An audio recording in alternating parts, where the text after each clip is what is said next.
Okay, hear me out, man. It might sound a little crazy since, the internet is pretty much driven by the mass opinion and whatever brain rot the For You page algorithm is pushing. But I'm a firm believer in giving out second chances, at least within the whole community of gaming. Let me tell you from my own personal experience, it is easy to write off any game that you see being talked about negatively as just a trash bucket. I'd even say it's more easy to do that than to actually, have a lot of praise for said game.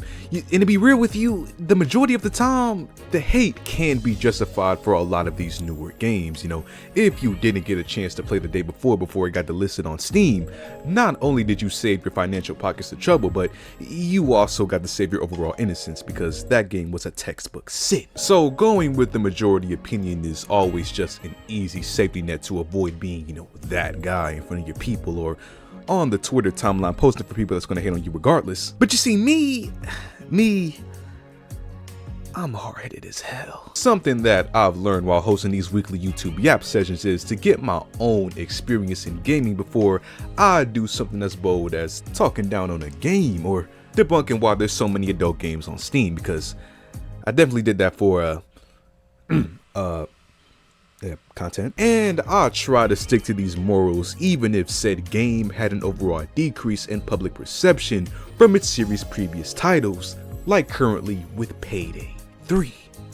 I played Payday 3 the week it launched on the Game Pass since it was an easy new game launching on the OP subscription service price cheese of $10, and coming from a background of sweating with my childhood buddies on Payday 2 on the PS3 back in the day, the game Payday 3 just felt lackluster and didn't have enough going on for me to keep playing after the first few hours. I didn't really like some of the mechanics and hyper focus on that new grit shit. Like, what even is a grit? I'm a bank robber, just let me snort a line of coke. And then I officially put it down after I seen the overall complaints and comparisons to Payday 2 surrounding the game online. Until yesterday when I picked it up again since, I believe in second chances, and also because I read a brief headline on the internet saying that the game would officially be receiving new, long-awaited updates. Updates I didn't know at the time haven't dropped yet, so I basically played the same ass game from last September when I tell you I was sick. The Payday 3 community is in shambles right now, and a whole bunch of negative energy has just been radiating not only within Payday 3 as a game, but even within the studios that's continuing to develop the neglected stepbrother of the previous Payday games. Yeah, it's so bad it doesn't deserve biological relation. And even though these promising fixes for, pretty much everything wrong with the game now are on the horizon, with how bad business is going for Starbreeze and Payday 3, I wanted to briefly discuss whether all this effort is too little or too late to save Payday 3 going forward. Now, of course, it is only 6 months into Payday 3's overall lifespan, so you might think it's a little overkill, no pun intended, to say that the game could become dead beyond redemption, and I do think part of that's true. I might be baiting a bit to make that title look enticing. But here's the thing, when a new big budget game's player count falls from a height of 70,000 players to having a peak of just 300 in those short 6 months, it's safe to say that from this point forward, you're going to need a good dev team and a religious blessing. And this title's poor performance couldn't have come at a worse time, because not only is the player count dwindling, but yesterday, the game's developers, Starbreeze, had to let go of the latest CEO, Tobias, last name I can't pronounce.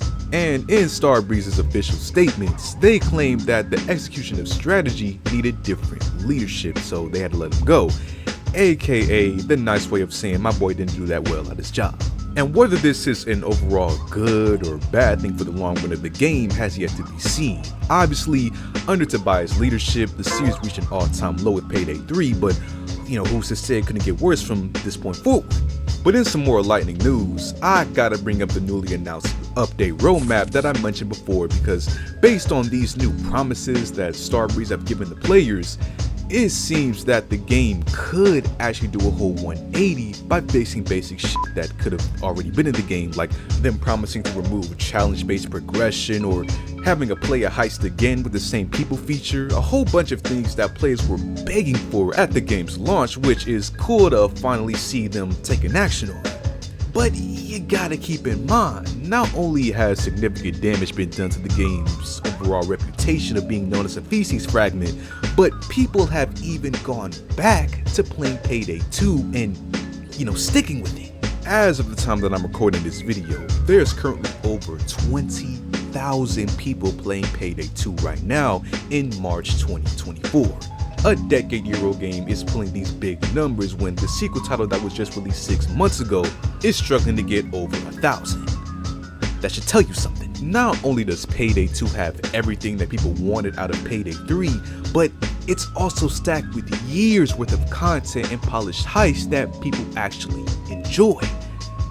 Except for border crossing, because border crossing. All my homies hate border crossing. So even if Payday 3 gets all the updates it's promising and the core game actually turns good, they're still gonna face a problem of having a hell of a transition of players to the newest game, because people that were new and interested in the series when Payday 3 dropped are now likely playing Payday 2 since it is overall the better and cheaper game.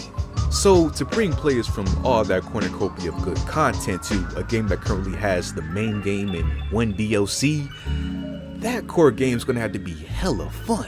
Like, I'm gonna have to be floating in euphoria every time I take a police officer's life when I'm running no rest for the wicked. But for the argument, let's just say that all the people who bought Payday 3 that had over 2 hours of playtime and couldn't get the refund in time actually decided to come back and play Payday 3 after all these updates were fulfilled. Would it be too late for Payday 3 to finally be the game it was truly meant to be? Well, I genuinely think that it could. Seriously. Probably not, 70,000 player count could, that blessing from earlier can only go so far, but I think most of the current Payday 2 community would be willing to give Payday 3 another fair shot. I know I would.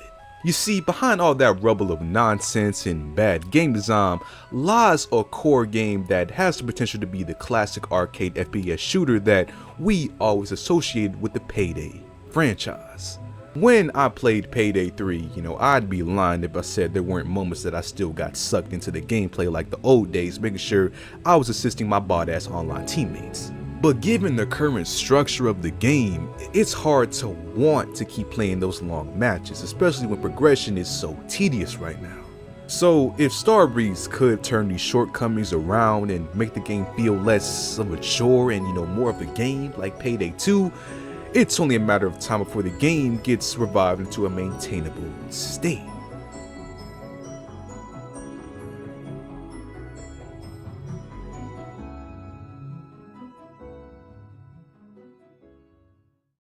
So what do you guys think about Payday 3 and everything that they got going on right now, man? Feel free to comment down below. What's like on the video, subscribe if you haven't already, and I'll see you on the next one.